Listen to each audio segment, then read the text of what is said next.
Hello दोस्तों, आप सभी का स्वागत है मेरे यूट्यूब चैनल भारत गेमिंग में। तो आज हम आपको दिखाने वाले हैं महिंद्रा यूवो ट्रैक्टर की खेत में परफॉर्मेंस। तो इस वीडियो को देखिए और एंजॉय कीजिए कि खेत में महिंद्रा यूवो ट्रैक्टर कैसा चलता है। और मैं जो आपको ट्रैक्टर दिखा रहा हूँ ये है महिंद्रा 275 DI।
तो दोस्तों, खेत में तो महिंद्रा यूवो बहुत अच्छे परफॉर्मेंस दे रहा है।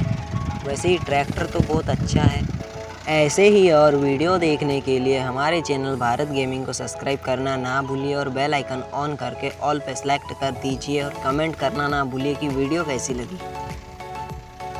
हमारे वीडियो में बस इतना ही। वीडियो में बने रहने के लिए धन्यवाद।